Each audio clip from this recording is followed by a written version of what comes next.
baby found a bear cub, hidden in a church bell tower. What he did next was divine. The morning mist hung low over the small town of Millbrook, clinging to the cobblestone streets like a memory that refused to fade. Jacob Bennett, a boy of 12 with eyes that seemed to hold more questions than his years should allow, walked slowly through the empty square, his footsteps echoing against the old brick buildings that had stood there for generations. The town was still sleeping, wrapped in that peculiar silence that comes just before dawn, when even the birds haven't yet decided whether to announce the new day.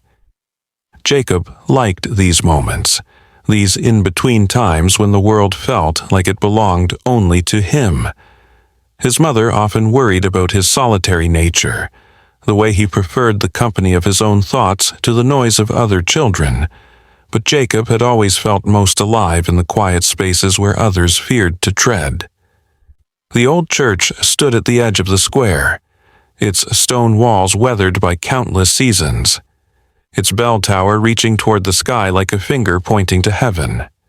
St. Catherine's had been there since before anyone could remember, its foundation stones laid by settlers whose names had long since been forgotten. The church held services only on Sundays now, and even then, the congregation had dwindled to a handful of elderly parishioners who remembered when the pews were full and the bell rang every hour to mark the passage of time. The bell had been silent for nearly 3 years now, ever since old Thomas, the bell ringer, had passed away in his sleep one winter night. No one had taken up the duty after him, and the rope that once pulled the massive bronze bell hung motionless in the tower, gathering dust and spider webs. Jacob had passed the church hundreds of times, maybe thousands, but this morning something was different. He stopped in his tracks, tilting his head slightly, the way a dog might when hearing a sound just beyond human perception. There it was again, a soft humming, almost like a vibration in the air itself, coming from somewhere high above. It wasn't the wind, Jacob was certain of that. The morning was perfectly still, not even a breeze to rustle the leaves of the old oak tree that stood guard beside the church entrance. The sound was rhythmic, almost like breathing, but not quite. It had a quality to it that made the hair on the back of Jacob's neck stand up, not from fear, but from something else entirely, something he couldn't name.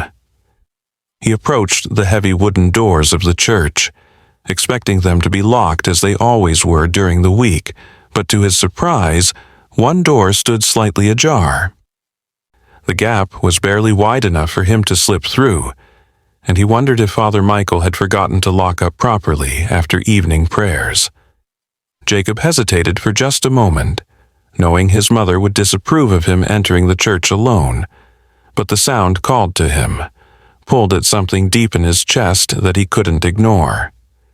He squeezed through the opening, the old wood groaning softly in protest, and found himself in the dim interior of the sanctuary. The inside of the church was even quieter than the square outside, if such a thing were possible.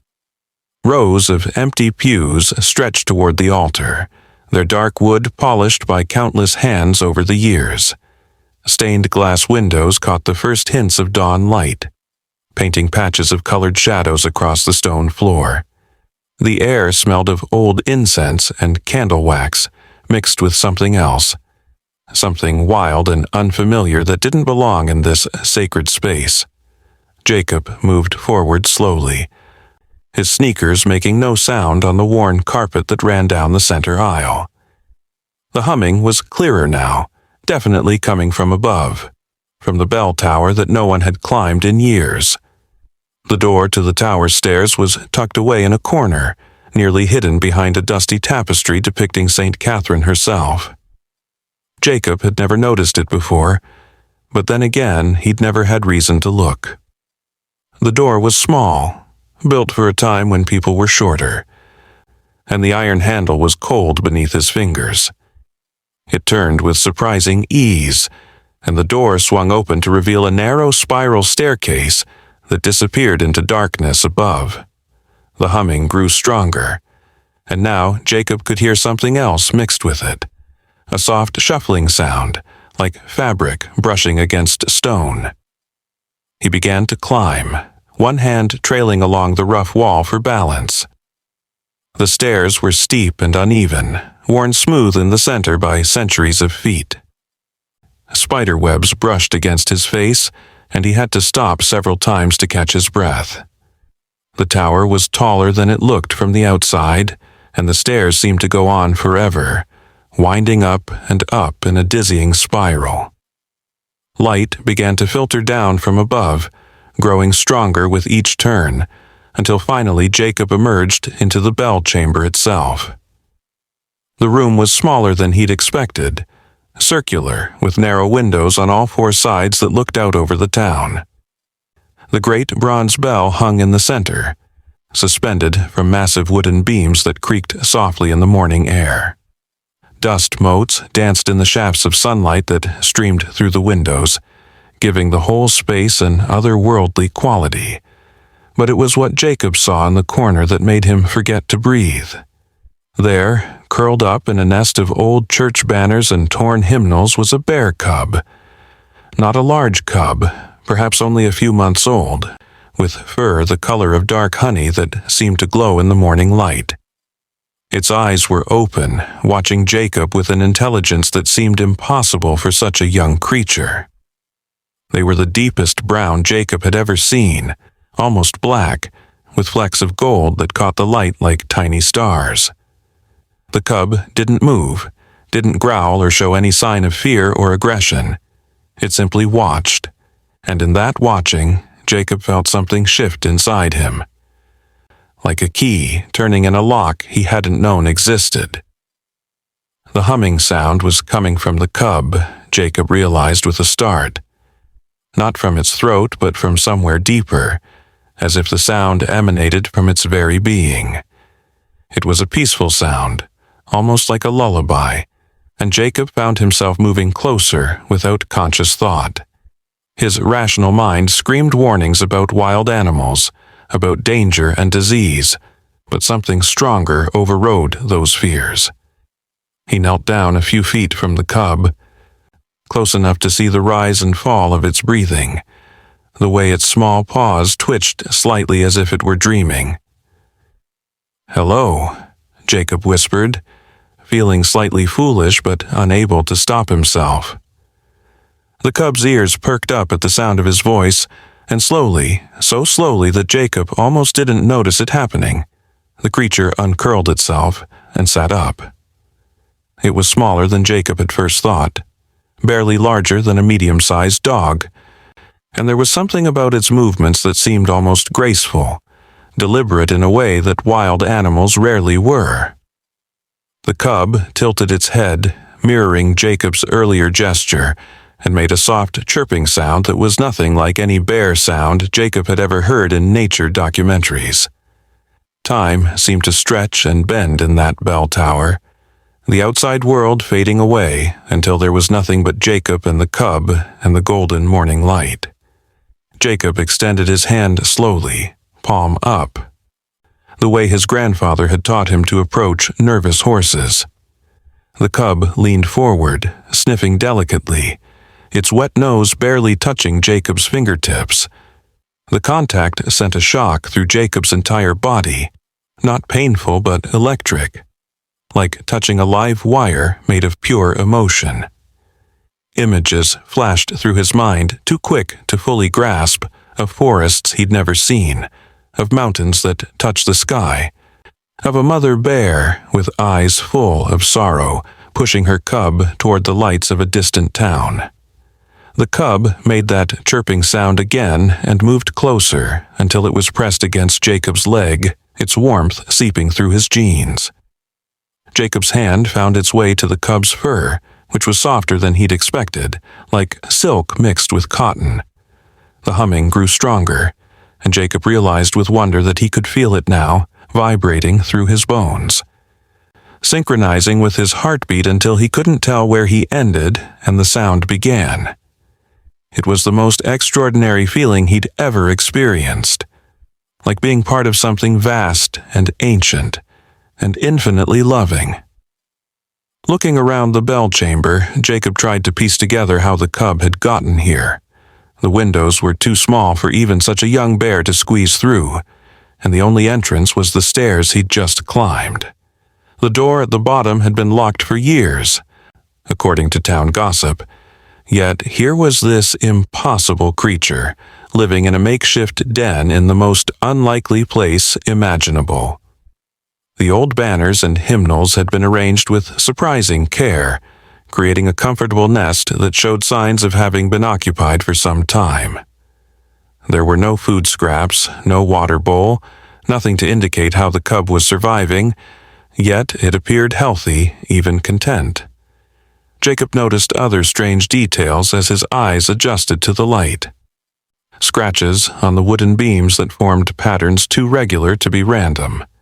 A collection of smooth river stones arranged in a perfect circle near the cub's nest. And strangest of all, the bell rope, which should have been hanging straight down, was wrapped around one of the beams in an intricate pattern that looked almost like writing, though in no language Jacob recognized. The more he looked, the more mysteries revealed themselves, each one deepening the puzzle of the bear cub's presence.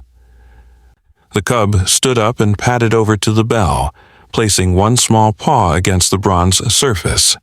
The metal, which should have been cold, seemed to warm at the touch, and a low, resonant tone emerged, so deep Jacob felt it in his chest more than heard it with his ears.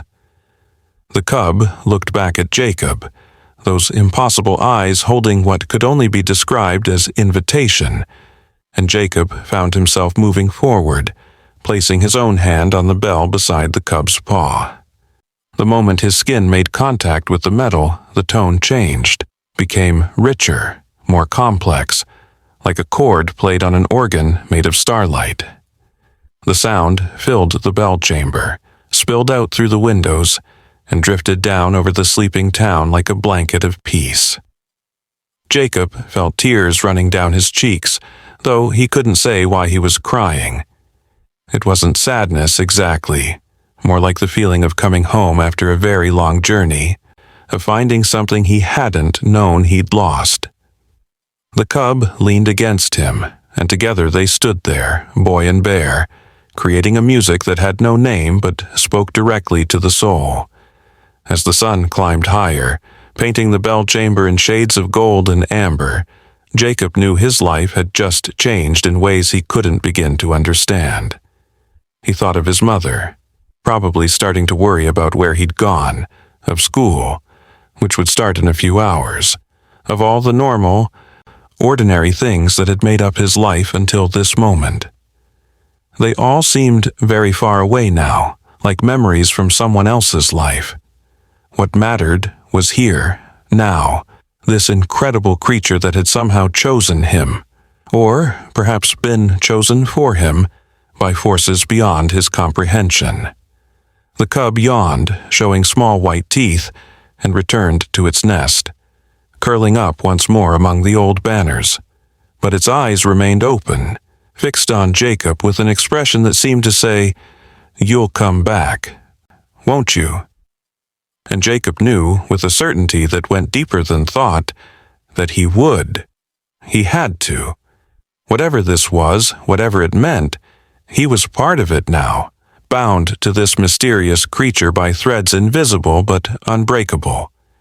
He spent another hour in the bell tower, simply sitting with the cub, learning the rhythms of its breathing, the way it occasionally made soft sounds that weren't quite bear-like, the way it seemed to understand when he spoke, even if it couldn't respond in words.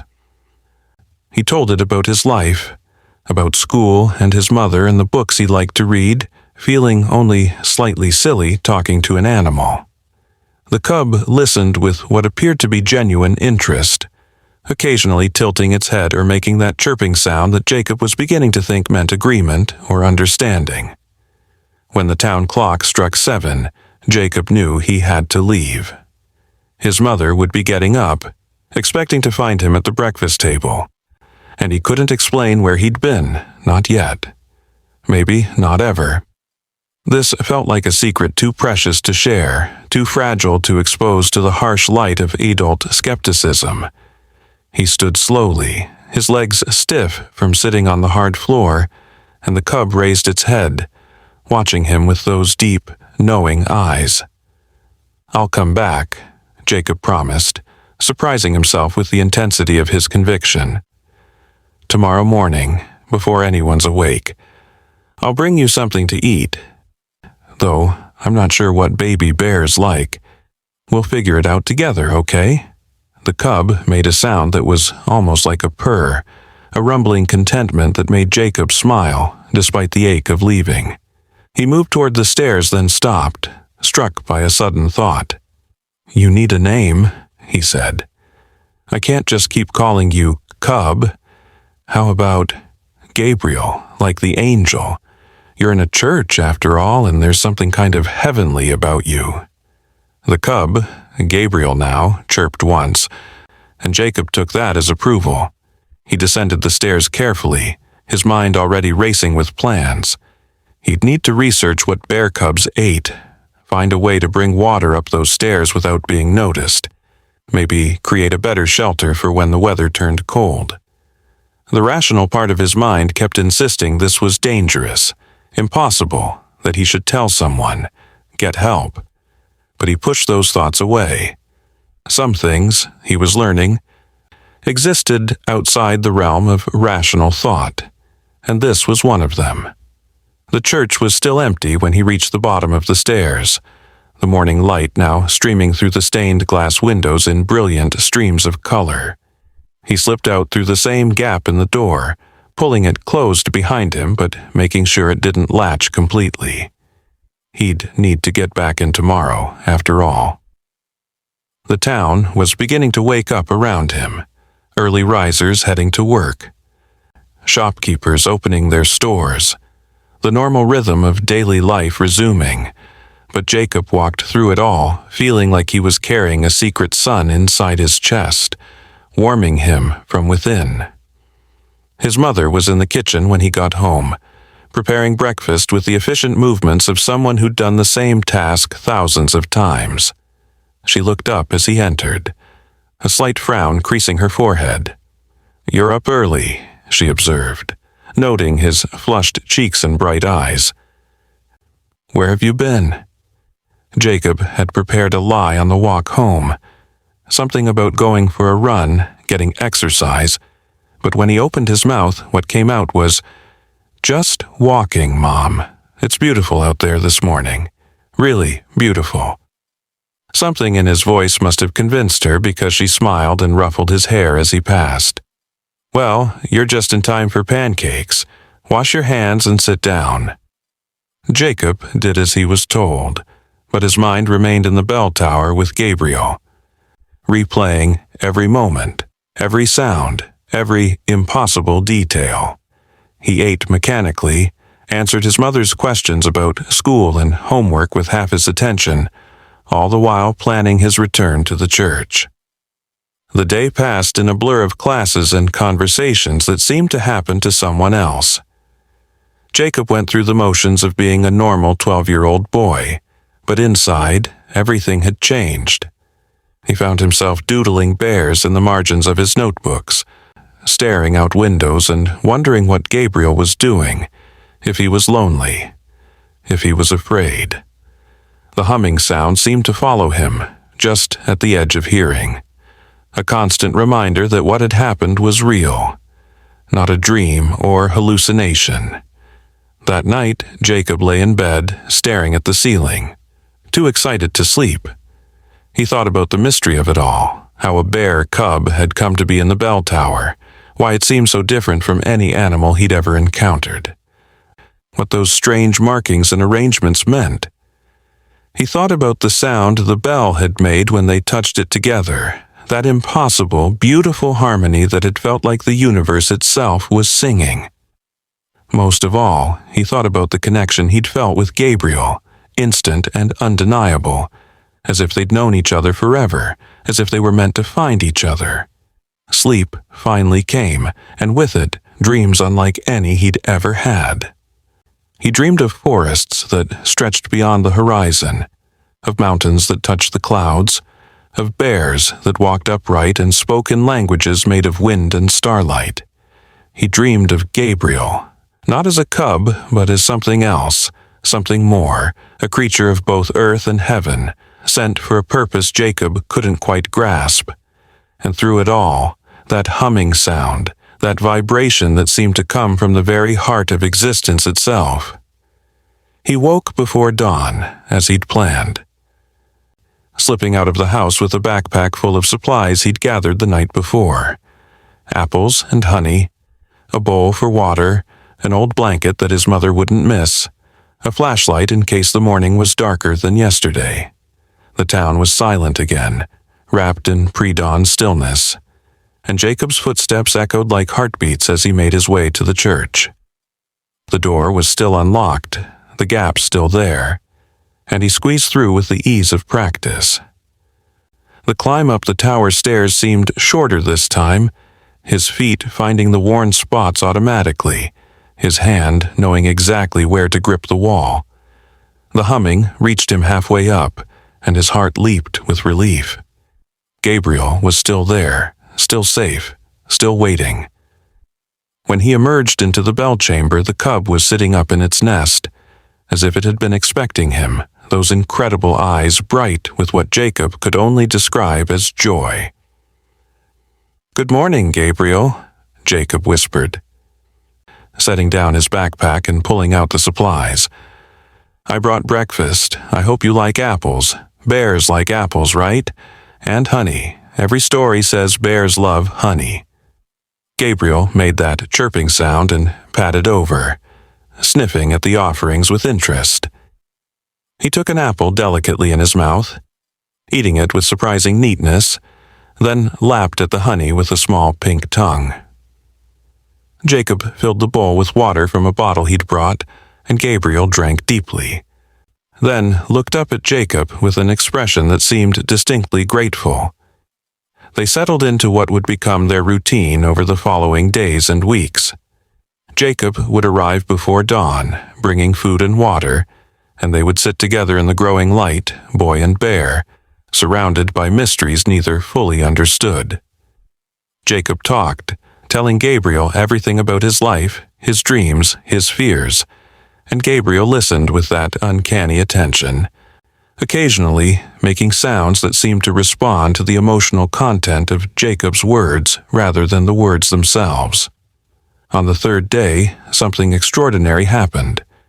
Jacob had been describing a particularly difficult day at school, when some older boys had pushed him around for being weird, for preferring books to sports, for being different.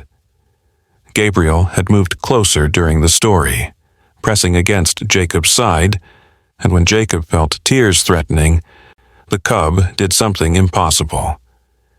He reached up with one paw and gently touched Jacob's cheek, wiping away a tear that had escaped. The gesture was so human, so deliberately comforting, that Jacob's breath caught in his throat. "What are you?"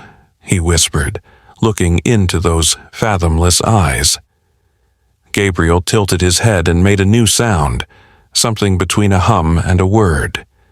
And for just a moment, Jacob could have sworn he heard something that sounded like friend. But that was impossible. Bears didn't talk, couldn't talk, even extraordinary bears living in bell towers. Yet the more time Jacob spent with Gabriel, the more impossible things seemed to become possible. The cub began to show him things, leading him around the bell chamber, pointing with his nose or paw at specific spots.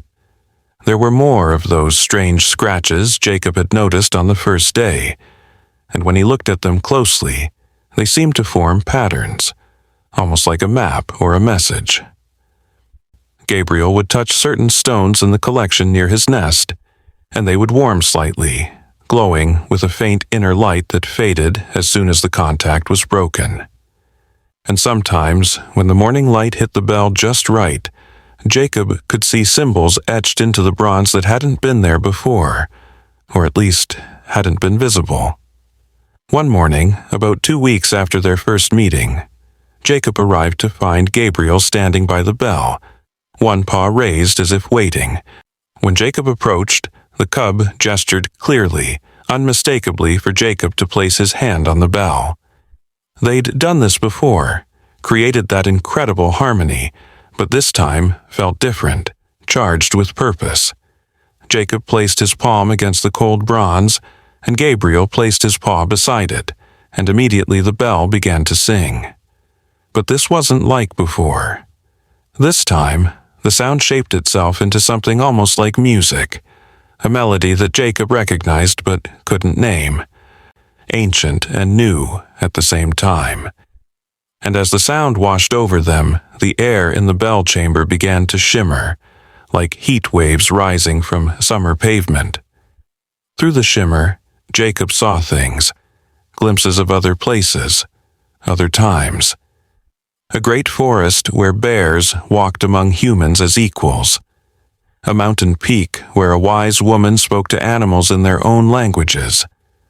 A small cub being blessed by something that looked like starlight made solid, sent into the world with a purpose. The vision faded as quickly as it had come, leaving Jacob gasping, his heart racing. Gabriel was watching him with those knowing eyes, and Jacob understood suddenly that this was why the cub was here, why they'd found each other. There was something they were meant to do together, some purpose that went beyond a boy and a bear becoming friends.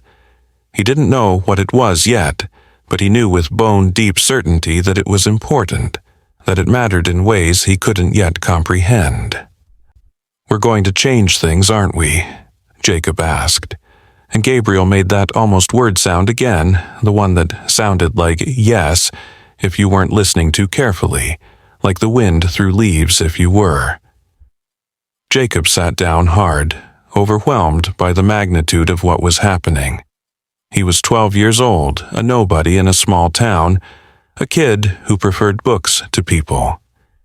How could he be part of something this big, this impossible? But Gabriel climbed into his lap, all warm fur and gentle weight, and the humming started again, that sound that seemed to come from everywhere and nowhere.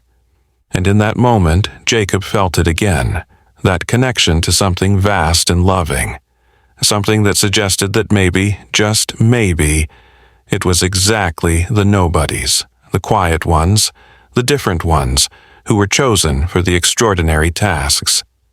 Maybe it was precisely because he was who he was that Gabriel had been waiting in the bell tower, that their paths had crossed in this impossible way. Days turned into weeks, and Jacob's secret visits became the cornerstone of his existence. He learned that Gabriel loved blueberries more than apples, that he could climb the bell rope with surprising agility, that he seemed to understand not just emotions but actual words, responding with increasingly complex sounds that bordered on speech. The collection of stones grew, each one brought by Gabriel from somewhere, though Jacob never saw him leave the tower. The scratches on the beams evolved, becoming more elaborate, and Jacob began to suspect they were recording something, perhaps their story, perhaps something else. His mother noticed the change in him, commenting that he seemed happier, more confident. His teachers noticed too, said he was participating more in class, seemed more engaged. Jacob wanted to tell them it was because he'd found magic in the world, real magic, the kind that didn't come from books or movies, but from the impossible connection between two unlikely friends. But he kept his secret, understanding instinctively that some things were too precious to share, too fragile to expose to skepticism and doubt. One morning, nearly a month after their first meeting, Jacob climbed the tower stairs to find he wasn't alone. His heart nearly stopped when he saw another figure in the bell chamber, but as his eyes adjusted to the light, he realized it was just a girl, about his age, with long dark hair and eyes almost as deep as Gabriel's. She was sitting perfectly still, Gabriel's head in her lap, and both of them turned to look at Jacob as he emerged from the stairway. "Hello, Jacob," the girl said, as if it were perfectly normal to find her there, as if they'd known each other forever. "Gabriel told me you'd be coming." Jacob's mouth opened and closed several times before he managed to speak. "Gabriel told you? How? Who are you? How did you know about—" The girl smiled, a smile that was both sad and joyful at once. "My name is Lily Morgan, and I've been waiting for you both for a very long time." She stood gracefully, Gabriel chirping happily as he padded over to Jacob, pressing against his legs in greeting. "I know this is confusing," Lily continued, "but I promise I'll explain everything, or at least as much as I understand myself. You see, Gabriel isn't the only one who's different. I am too. I've been able to hear them since I was very small, the animals, I mean. Not words exactly, but intentions, feelings, sometimes images. And a few weeks ago I started hearing something calling me, pulling me toward the church." Jacob's mind was reeling, trying to process this new development. "You can hear animals? All animals?" Lily nodded, moving to sit on the floor, gesturing for Jacob to join her. "All of them, though some are clearer than others. Gabriel is the clearest I've ever encountered. It's like he's broadcasting on a frequency specifically designed for people like us to hear." She paused, studying Jacob's face. "You hear him too, don't you? Not just the humming, but the almost words, the feelings that seem to come from outside yourself." Jacob nodded slowly, relief flooding through him. He wasn't crazy, or if he was, at least he wasn't alone in his craziness. "I thought I was imagining it," he admitted. "The way he seems to understand everything, to communicate without speaking. It's impossible, but it's happening." Lily reached out and touched Gabriel's fur gently, and the cub made a sound that was unmistakably contentment. "Nothing's impossible," she said softly. "We just live in a world that's forgotten how to see the magic that's always been there." She told him her story then, how she'd grown up on the edge of town, raised by her grandmother after her parents died when she was very young. How her grandmother had recognized her gift and nurtured it, teaching her to listen not just with her ears but with her heart. How she'd known for years that something important was coming, that she would be part of something extraordinary, but hadn't known what until she'd heard Gabriel's call. "He's not really a bear," Lily said, and Jacob found himself nodding, unsurprised. He'd known from the beginning that Gabriel was something more, something other. Or rather, he is a bear, but he's also something else. A messenger, maybe, a bridge between worlds. I don't fully understand it myself, but I can feel it when I touch him, the sense of purpose, of destiny. Gabriel chirped and moved to the bell, placing his paw against it as he'd done so many times with Jacob. "Show her," Jacob said, understanding what Gabriel wanted. He placed his hand on the bell, and after a moment's hesitation, Lily did the same. The moment all three of them were connected through the bronze, the world exploded into light and sound and sensation. The harmony they created was beyond anything Jacob had experienced before. Three voices joining in a song that had no words but spoke directly to the soul. Through the bell, they could feel each other's thoughts, emotions, memories, all flowing together like streams joining a river. Jacob saw Lily's loneliness, the way she'd always felt different, apart from other children who couldn't understand her gift. He saw her grandmother, wise and kind, teaching her to hide her abilities from those who wouldn't understand. He saw her walking through the forest, surrounded by birds and squirrels and deer, all drawn to her gentle presence. And he knew she was seeing his memories too, his solitary walks, his love of books, the way he'd always felt like he was waiting for something without knowing what. But more than that, they both saw Gabriel's truth. Not in images exactly, but in understanding that went deeper than sight. He was indeed a messenger, sent from a place that wasn't exactly a place, a realm where the boundaries between species, between physical and spiritual, were fluid and permeable. He'd been sent to find them, Jacob and Lily, because they were the ones who could hear, who could bridge the gap between the human world and something older, wilder, more complete. There was danger coming. They understood through the connection. Not the dramatic, world-ending kind of danger that stories talked about, but something more subtle and perhaps more serious. The world was forgetting how to listen, how to connect, how to recognize the magic that lived in every living thing. People were becoming isolated, cut off from nature, from each other, from the very essence of what made life meaningful.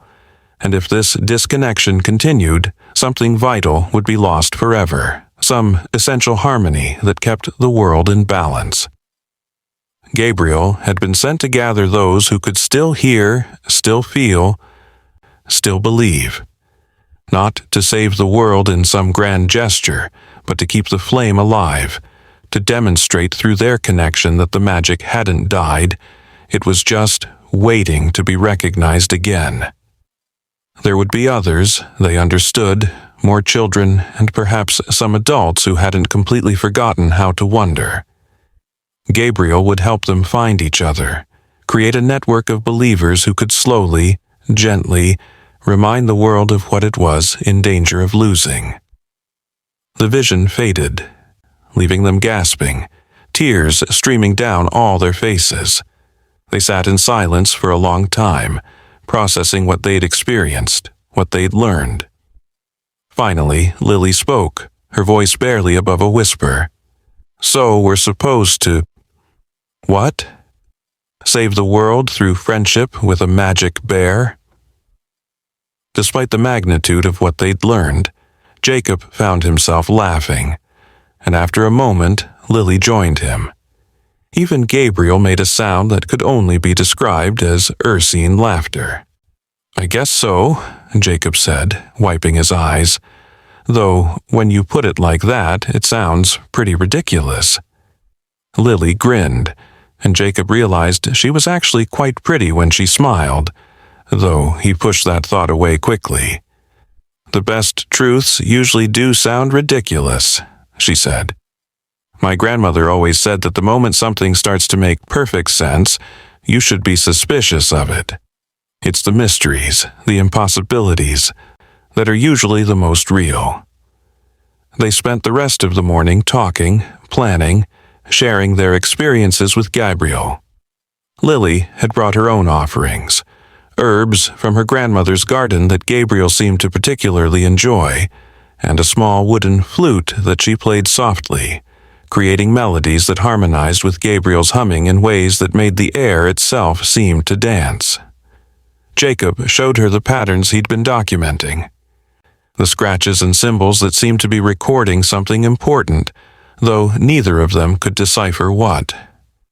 As the sun climbed higher, they knew they had to leave, to return to their separate lives and maintain the secret for now. But they made plans to meet again the next morning, and every morning they could manage. There was work to do, they understood, though the exact nature of that work remained mysterious. They needed to learn more about Gabriel's abilities, about their own gifts, about how to recognize others who might be called to join them. "We should keep a journal," Lily suggested as they prepared to leave. "Document everything that happens, everything we learn. Someday, others might need to know this story." Jacob agreed, volunteering to be the primary recorder since he loved writing anyway. They would create a record of the impossible, a testament to the magic that still lived in the world, even if most people had forgotten how to see it. Gabriel walked them to the stairs, something he'd never done before, and as they began their descent he made a new sound, one that both children heard clearly as words for the first time. "Thank you," the bear cub said, his voice like wind chimes made of starlight. "Thank you for believing." They stopped, staring back at him in wonder, but he'd already turned away, padding back to his nest as if speaking was the most natural thing in the world for a bear to do. Outside the church, in the bright morning sun, Jacob and Lily looked at each other with a mixture of excitement and trepidation. Their lives had just become infinitely more complicated and infinitely more wonderful. They were part of something now, something bigger than themselves, something that mattered in ways they were only beginning to understand. "See you tomorrow?" Lily asked, and Jacob nodded, unable to keep the smile off his face. Tomorrow, and every day after that, he promised. As they walked away in opposite directions, both heading home to families who had no idea how their children's worlds had just expanded, the bell in the tower rang once, clear and pure, though no one was pulling the rope. The sound drifted over the town like a blessing, and for just a moment everyone who heard it stopped what they were doing, touched by something they couldn't name, reminded of something they'd forgotten they knew. In the bell tower, Gabriel curled up in his nest, humming softly to himself, waiting patiently for tomorrow and all the tomorrows after that, when his friends would return and their real work would begin. The following days brought new revelations and deepening mysteries. Jacob and Lily discovered that when they were both with Gabriel, their abilities seemed to amplify. Jacob found he could understand not just Gabriel but other animals too, though not as clearly as Lily could. Lily discovered she could see the patterns in Gabriel's scratches, understanding them as a kind of map, though to what or where she couldn't yet say. Together, they began to piece together a larger picture, though, like a puzzle with half its pieces missing, the full image remained elusive. Gabriel began to teach them things, though teaching wasn't quite the right word. It was more like remembering things they'd always known but forgotten. How to listen with more than their ears. How to see with more than their eyes. How to feel the connections that ran between all living things like invisible threads of light. They learned that every tree, every bird, every blade of grass was part of a vast conversation that had been going on since the beginning of time, and that humans had once been part of that conversation too, before they'd forgotten the language. One morning, Gabriel led them to a section of the bell tower wall they'd never paid attention to before. With his paw, he traced a pattern in the dust, and suddenly a small section of the wall swung inward, revealing a hidden compartment. Inside was a leather-bound journal, ancient-looking but perfectly preserved, filled with writing in a language neither of them recognized. But as they stared at the pages, the symbols seemed to shift and dance, resolving slowly into words they could understand. It was a record, they realized, of others like them throughout history, children and adults who could hear what others couldn't, see what others missed. The journal told of a time when such people were common, when the connection between human and nature was strong and celebrated. But as the world changed, as cities grew and technology advanced, the listeners became fewer and fewer. The journal was a legacy, passed down through generations, waiting for the time when it would be needed again. The last entry was dated just 3 years ago, written by someone who signed themselves only as the last keeper. It spoke of sending out a call, of preparing a messenger who would find the new listeners and bring them together. It spoke of Gabriel, though not by name, describing a creature of both earth and spirit who would bridge the gap between worlds. And it spoke of hope, the hope that the connection wasn't lost forever, just dormant, waiting to be awakened. Jacob and Lily exchanged glances, understanding washing over them. They weren't just random children who'd stumbled onto something magical. They'd been chosen, called, brought together for a purpose that stretched back generations. The weight of that responsibility should have been overwhelming, but instead it felt right, like finding out your true name after years of being called something else. They began to explore the town with new eyes, looking for others who might hear the call. Gabriel would sometimes grow excited when they passed certain houses or met certain people, and they started keeping a list of potential listeners. There was Mrs. Chen, the librarian, who always seemed to know exactly what book someone needed even before they asked. There was Tommy, the kid everyone called Slow, who spent hours sitting by the pond talking to the ducks, and who the ducks actually seemed to respond to. There was old Mr. Peterson, who grew the most incredible garden anyone had ever seen.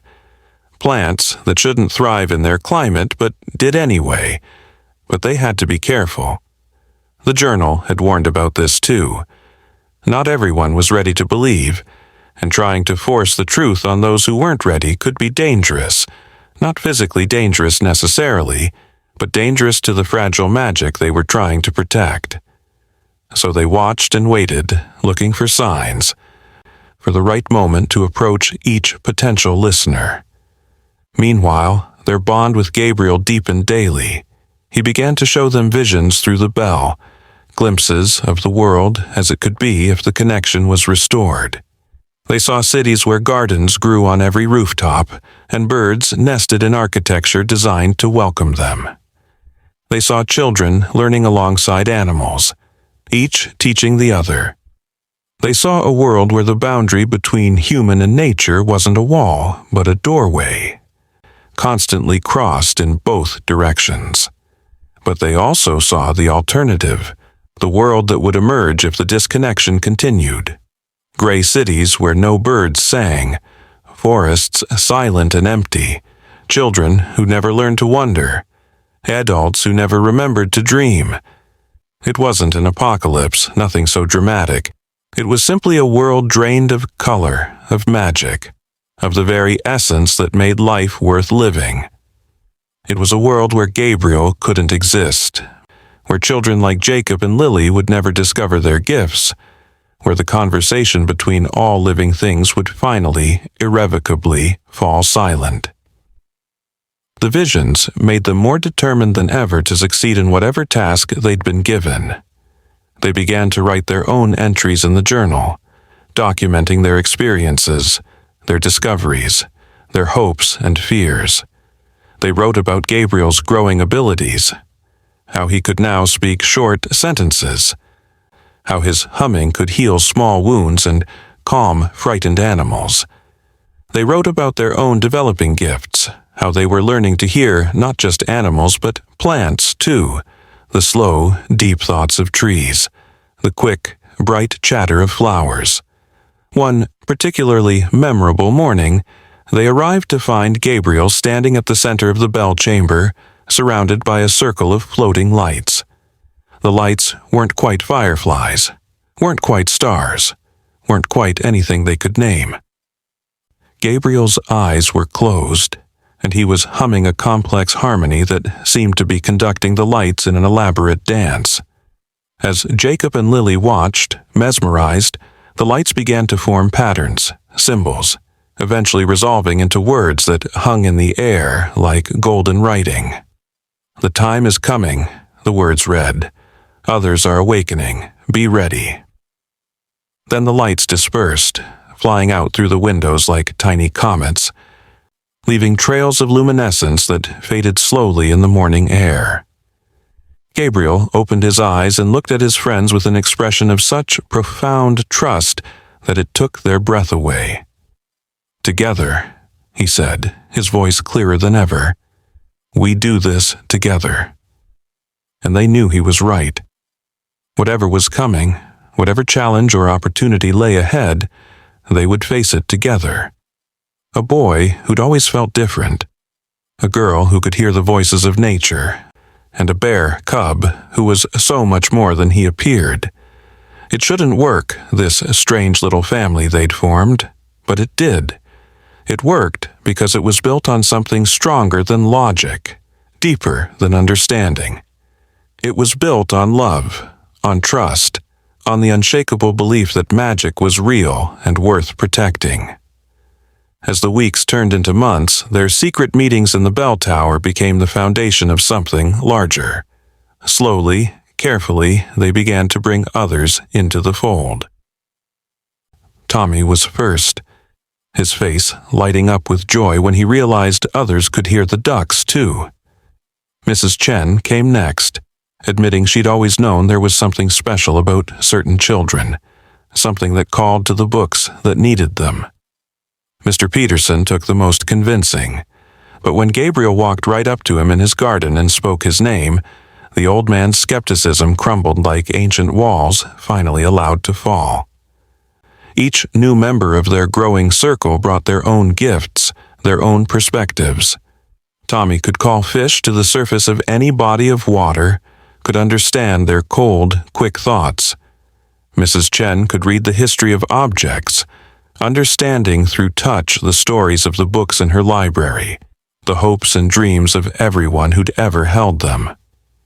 Mr. Peterson could feel the health of the earth itself, knowing instinctively what each patch of soil needed to thrive. But more importantly, each new member brought hope. Hope that the world wasn't as disconnected as it seemed. Hope that the magic hadn't died, had only been waiting for the right moment to resurface. Hope that Gabriel's mission, whatever its ultimate purpose, would succeed. They met in secret, sometimes in the bell tower, sometimes in Mr. Peterson's greenhouse, sometimes in the forgotten corners of Mrs. Chen's library.